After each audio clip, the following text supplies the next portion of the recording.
Rebonjour, chers frères et sœurs. Nous reprenons donc une autre vidéo. C'est la troisième, en ce matin, des enseignements de Herbert W. Armstrong. Comme vous le savez, c'est dans sa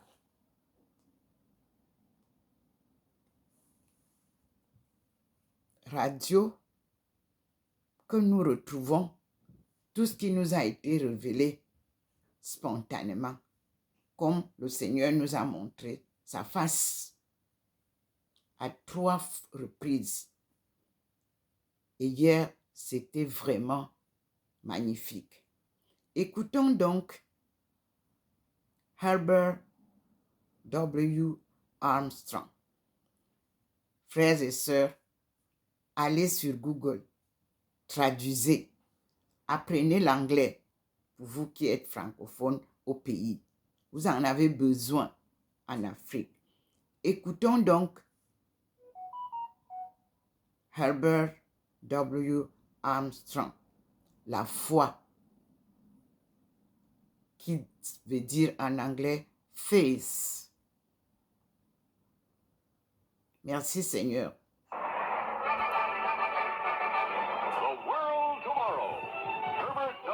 C'est gratuitement reçu pour partager librement et étudier avec.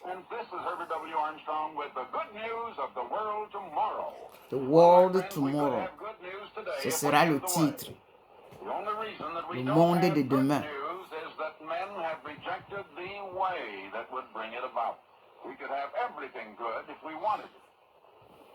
But the first parents on this earth rejected the way when God Almighty revealed it to them. God had set laws in motion that would have produced everything that man wants. But Adam and Eve thought they could have what they wanted another way. So they rejected God's way and they tried their way, and it only brought violence to the earth. Noah was a preacher of righteousness. And he went about preaching God's way, the law of God, obeying God as the way into everything that man wants. But the people only jeered and leered and sneered. They had no use for that kind of preaching of righteousness. Well, now, we had been seeing the past week or so how Jesus Christ had sent his disciples, who were his students or learners, because disciple means a student or learner, and he was teaching them to become his ambassadors, representing his kingdom, his government, which is not of this world. He went to heaven, and that's the headquarters of his kingdom at the present time. It has not been set up or established on this earth at this time, because his kingdom is not of this time or this age or of this pattern of civilization or this society, this world. But God Almighty does rule from heaven, and Jesus is sitting with him on his throne in heaven. And he was sending these disciples out to be apostles or ambassadors with the full authority of his government from heaven, but in this strange and faraway country of earth, to teach his message to the people of this earth. And so he was teaching them, and he sent them out on this practice trip. And we devoted about a week going through the instruction that he gave them on the way, and how different it is from the instruction that young ministers are getting today on how to go out and to preach as preachers for the various man-made denominations and sects and divisions that are all called churches today. Well, now we come to the time when they return. And in Luke's account, Luke, the 9th chapter and the 10th verse, and the apostles, when, here they are called apostles, actually they were not as yet apostles, but Luke does call them apostles here because they had gone out on an actual mission, and Jesus had given them authority, so perhaps they could be called apostles even at that time, but more properly they are generally only called apostles after they received the Holy Spirit, after Jesus Christ had ascended to heaven, and when they really went out with the full authority. But they had been given an authority for this temporary trip. And so they are here called apostles in Luke's account. When they returned, declared unto Jesus what things they had done. Now let's pick it up for just a moment in Mark's Gospel, Mark, the 6th chapter and the 31st verse. And Jesus said to them when they returned, Come ye yourselves apart unto a desert place and rest a while. For there were many coming and going, and they had no leisure so much as to eat. You know, that is a familiar ring to me. They had no leisure so much as to eat. There were many coming and going. Sometimes, my friends, I have to get away and take a little rest. You know, it used to be years ago that if I would take a vacation, I would be severely criticized. People say, well, now what right has he got to take a vacation? I don't call it a vacation anymore. I just call it going away to get some rest and to rebuild myself and to recharge these burned out cells so I can come back and put more vigor and energy into this work again. We finally get so tired that you can even tell it in my voice as you listen to these programs. And we're human and we can drive our tired bodies just so far ahead of earth. And I want to tell you that one thing we should do is to take better care of our bodies.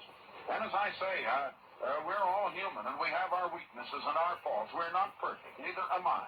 And one place where I fall short is being able to take care of all of these things and to try to get around to them, which I usually don't. I don't succeed very well in getting around to everything. It just seems to me that I can't. But perhaps if I were a better organizer, and could better organize my time, I could get around everything I have, to get around to the time to answer all of the thousands of letters that come in, to see all of the visitors that come here to see me, to handle all of the telephone calls, to see all of the people that want to see me, to put this broadcast on the air every day, to write all of the articles that I have to write for the Plain Truth, to handle all the executive duties of being president of the worldwide activities of the Church of God that are now going completely around the world. And we know that this program is going pretty much around the earth. Now, we have to go a little further before we're completely around, but that time is coming, and it's coming rapidly. You know, my friends, I think you can't realize what we have to do when we're really in the work of God. Now, Jesus was in the work of God, and he was teaching these disciples, and they were busy too. And finally, they came to the place that even Jesus Christ, with all of his strength, had to stop and rest a while. And I want to tell you, it's right that anyone would. We have to do that once in a while, and that's no sign of laziness. If you think I'm lazy, you come around here and don't prevent me from doing what I have to do, but just silently go along with me and watch everything I do all day long and trail along with me and see if you think you'd like to change jobs, see if you could handle it. I mean, if you could just handle the wear and tear of it. That's what I'm referring to. Well, anyway, Jesus said that they should come, he said, come yourselves apart into a desert place and rest a while. Now, let's see if they let him rest. Let's just see. I try to rest, but, you know, they just don't let me rest. And they wouldn't let Jesus rest. That's true of anyone that is really in his work, because I want to tell you, I've known a lot of ministers, my friends, that get into the ministry because they think that's the easiest way to earn a living. I've known of people who, well, just seem to be allergic to work. They've never been able to earn a living, and they don't like to work to earn a living. And they look at the preachers, and they think the preacher doesn't have anything to do. He just preaches once a week in church, and of course that doesn't even take time or study or preparation. He probably learned all that long ago anyhow, and they think, well, that would be rather enjoyable. I would enjoy doing that just once a week and nothing to do but have idleness and ease the rest of the week. And so some of them think, well, you know, I'd like to be a preacher. And I'm afraid there are some that got into the ministry in that way. No one ever got into God's ministry that way, however. They just get in the ministry of some human organizations. And they call themselves the representatives and the ministers of Jesus Christ, but they are not. And I'm sure Jesus Christ doesn't acknowledge them or recognize them in any way. They have no authority of his. And so they try to lay around all week and preach once a week. Well, they're not real ministers of Jesus Christ. I want to tell you, if you were a minister in the service of Jesus Christ, you'd find so much to do that you would be busy so much of the time that you just have to, perhaps once a year or so, stop a little bit to let your nerves catch up with you or something, because you would expend so much energy that your body just can't take it without a little rest. And that's the way it was with Jesus and his disciples. Herbert W. Armstrong will return in a moment. But first, this offer concerning literature of related interest.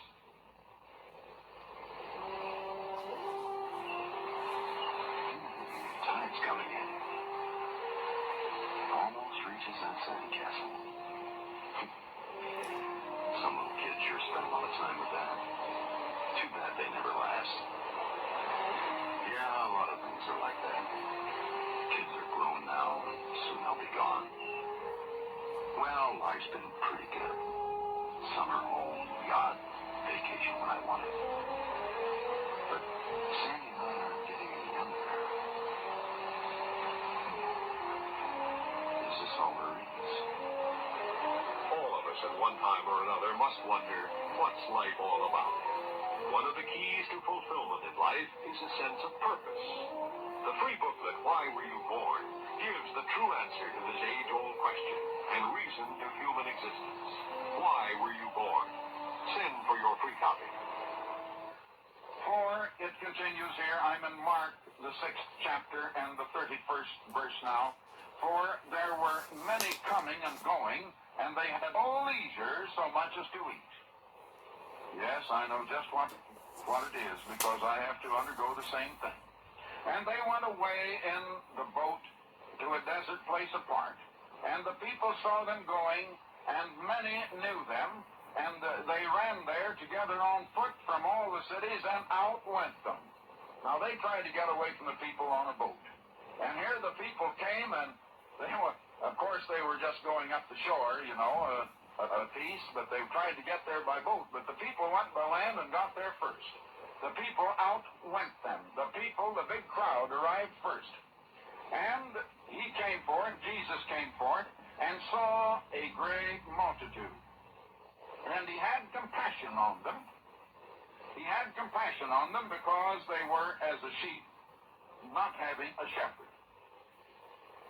You know, my friends, I've told you so many times that Jesus never tried to advertise, to bring around a great big crowd like some people do today. He didn't do that. He himself was not trying to proclaim the gospel to the world. He was teaching his gospel to his disciples, and he was commissioning, he was now training, and later commissioned them to carry his gospel to the world. God works through human agencies. And while Jesus Christ was made human and was in the human flesh, nevertheless he was God changed into man. And God works through human agencies, and he, as God, was teaching his disciples that they might be the instrumentalities that he would use to carry this gospel out to the world. And so he himself was not trying to convert the world. He was not trying to reach the world. He wasn't trying to attract crowds at all. But as I have said, the miracles that he did, the very strangeness of this gospel, later they crucified him for it. They stoned all the prophets that brought the same message. They martyred the apostles later. But nevertheless, there was a great curiosity, and the crowds followed him, probably more or less out of curiosity. But by the time he got up here, it says he came forth and saw a great multitude. But he hadn't advertised for that multitude. I want you to notice he was trying to get away from them, but he couldn't. He was actually trying to get away from them. And when the day was now far spent, verse 35, his disciples came unto him, and they said, the place is desert, and the day is now far spent. Send them away, that they may go into the country and the villages round about, and buy themselves something to eat. Well, now let's get back over into Matthew's account of it from here on. Matthew 14, carrying on the same story, because the account is in Matthew, Mark, and in Luke, and also in John. They all recorded. Jesus said unto them, this is Matthew 14 now, and verse 16. Matthew 14 and verse 16. I hope you're turning in your own Bible to it and read it as I give it. But Jesus said unto them, they have no need to go away. Give you them to eat. And they said unto him, we have here but 5 loaves and 2 fishes. And he said, bring them hither to me. And he commanded the multitudes to sit down on the grass. He commanded. He was in authority. He told them what to do. Yes, he was a leader. He wasn't a follower. And he took the 5 loaves and the 2 fishes, and looking up to heaven, he blessed, and he brake, and he gave the loaves to the disciples, and the disciples to the multitude, and they did all eat, and were filled, and they took up that which remained over of the broken pieces, 12 baskets full, and they that did eat were about 5,000 men, beside women and children. Now I want you to notice, all they had there were the 5 loaves and 2 little fishes. That's all. And there was another miracle. How it happened isn't explained, but somehow it expanded and kept multiplying. I guess it's like the scientists trying to explain about the single cell that sort of breaks and divides into 2 cells, and each of those break into 2, and each of those into 2, and you keep doubling it all the time and multiplying by itself, and it grows very rapidly, and perhaps that's the way the loaves and the fishes did. But anyway, it was a divine miracle. And I want you to notice that Jesus' miracles were done out of compassion and love and mercy, because his whole character was that of love. First of all to God in reverence and obedience and worship, and also then love to his fellow man. And he did that out of love for them. Herbert W. Armstrong will return in a moment. But first, this offer concerning literature of related interest. What is the true gospel? This free booklet helps you understand one of the most divisive questions of our time. We live in a world of many different religions. While teaching peace and harmony among men, their people are led to war against one another.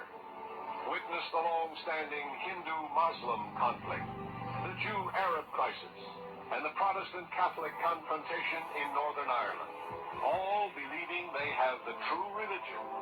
Ironic, isn't it? With over 400 denominations in the Western Christian world, haven't you ever wondered which one is right? Who teaches what Jesus taught? This free booklet helps you understand that message in the light of today's world. What is the true gospel? Your copy is free. There's no charge or follow-up. What is the true gospel? Send your request to Herbert W. Armstrong, Post Office Box 111, Pasadena, California, 91123. Now continuing here, Matthew 14, verse 22, and straightway he constrained the disciples to enter into the boat, and to go before him into the other side, till he should send the multitudes away. And after he had sent the multitudes away, he went up into a mountain apart to pray.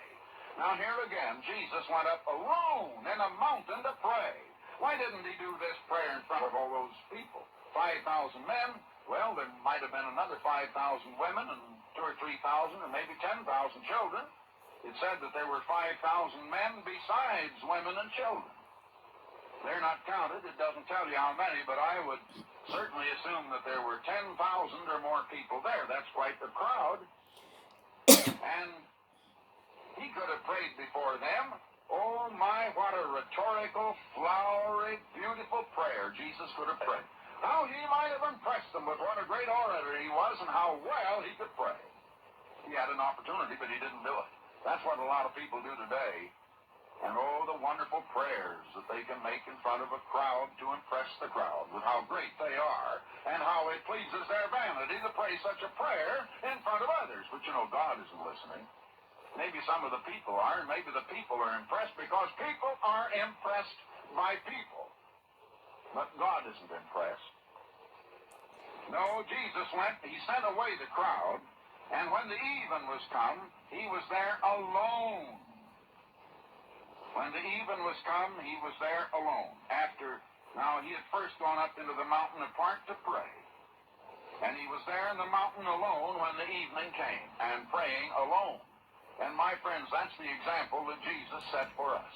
Nearly always the example that he set was to go to a private place alone, in a private place, and pray alone to God. Why don't we follow his example? Why isn't it done more in the churches? Why is it that in the churches today they don't teach you to pray a great deal every day in a private place, alone at home, or someplace where you can be alone? You know, I'm just wondering, how many colleges are equipped with private prayer rooms in an inconspicuous place, off of a hall, or a place where it isn't very public when one is seen going or coming to or fro from that prayer room? Are there very many of our universities that are equipped with that kind of a room? They have their classrooms, they have all of their laboratories, they have all of the scientific apparatus and everything of that sort. But how many of them have the kind of a laboratory that you would call just a plain private prayer room where someone can go and be locked in a private place? Jesus said, "Thou, when thou prayest, go into thy chamber or closet or small room and close the door, and thy Father that heareth thee in secret will reward thee openly." Well, now, we feel here at Ambassador College in Pasadena, California, that we are handicapped by not having enough of such rooms, but we do have a few. I will tell you that. Let me see. I know of at least 3 in the student residence. I don't know whether there are more right now or not. I know of one on each of 3 different floors in our student residence that we call Mayfair here on the campus of Ambassador College in Pasadena, California. And I know that they are used a great deal. I hope that they are used almost constantly. Of course, I don't have time, as I've just explained, to go over there and check up and see whether they are constantly used. But what a wonderful thing it would be if every college had a lot of those rooms around where a student could get in without even being noticed. It isn't a matter of showing off one way or the other. Neither is it a matter of being ashamed to be seen going there. But it should be a private matter, alone with God. And we try to provide it that way here at Ambassador College. But the boat was now in the midst of the sea, distressed by the waves, for the wind was contrary. The big stiff wind was coming up. And in the 4th watch of the night, Jesus came unto them walking on the sea.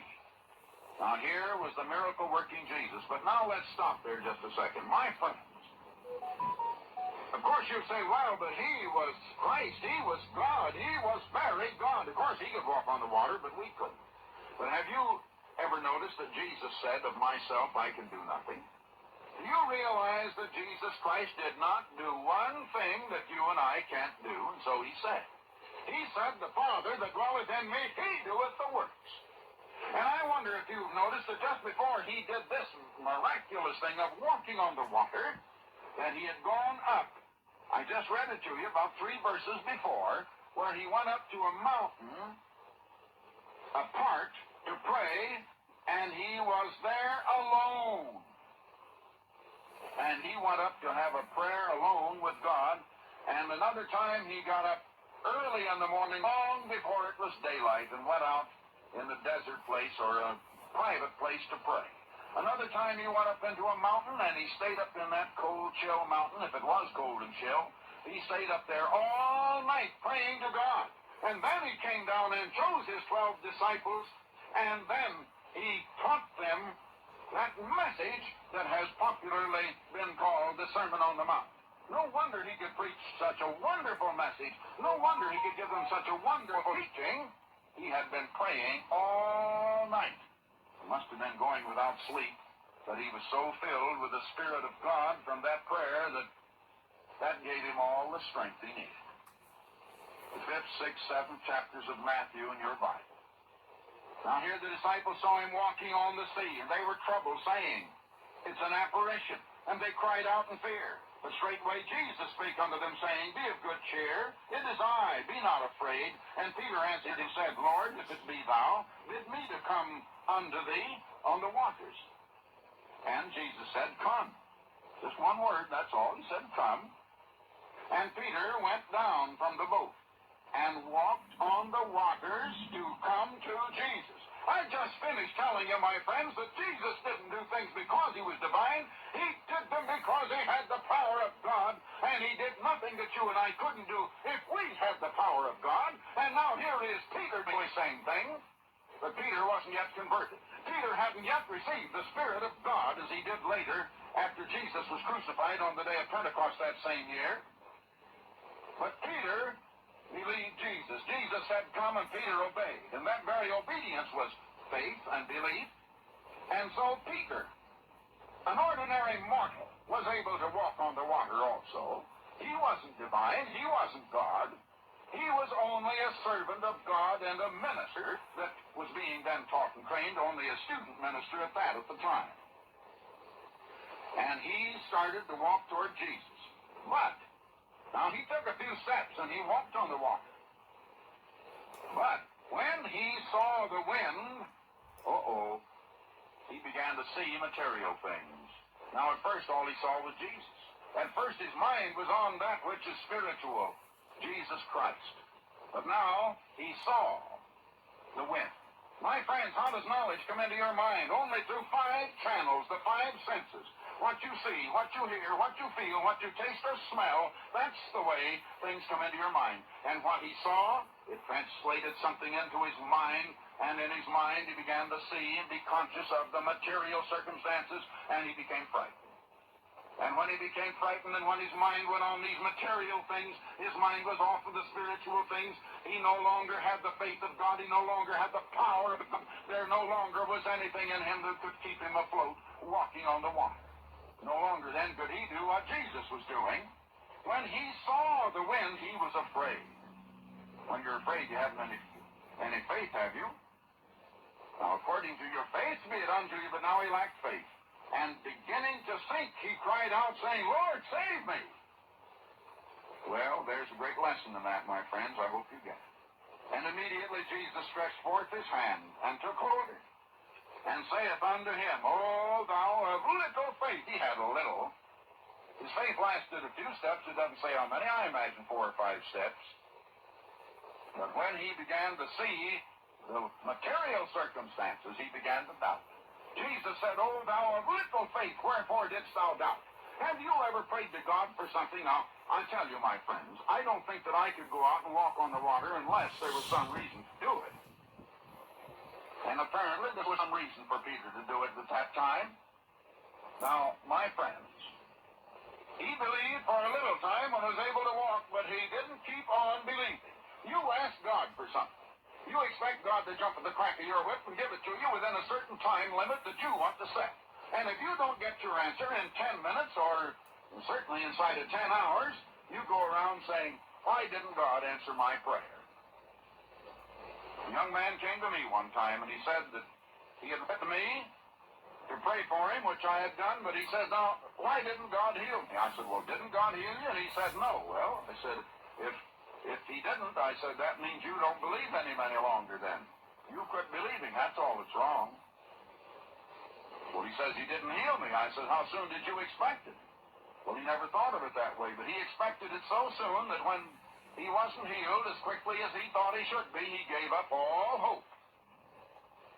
You see, he began to get his eyes on whatever it was, the pain or the suffering or what he could see or what he could feel. And as soon as his eyes went on what he could see or what his mind went on what he could feel, then he said, well, God didn't heal me. And as soon as he decided God didn't heal him, he had no more faith in God. His faith was all over. And when his faith ended, so did any chance of healing. According to your faith be it unto you. Now, did you ever read where James says that trial of your faith works patience? God tries our faith, and he gives you a test of faith very often to develop patience in you, and you're put here to develop character, and patience is one of the attributes of the character of God that must be inculcated in us. But I want to tell you, you pray for something and then you lose faith, and when you lose faith and wonder why God didn't do it, you don't get it. Well, time is up. Now, my friends, Get your name and address in for the mailing list of the Plain Truth Operetta magazine like it. No subscription price if you tell me the name of the station to which you're listening. If you want to know what is prophesied for the future, you'll want this next number. Until tomorrow, goodbye, friends. Additional programs and literature available at hwalibrary.com.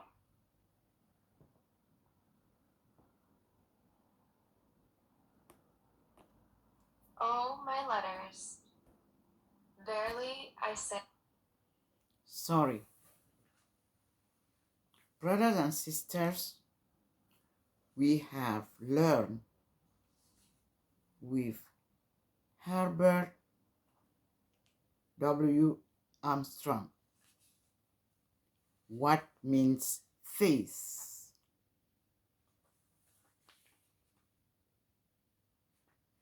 Let us continue to another video, and God bless all of you.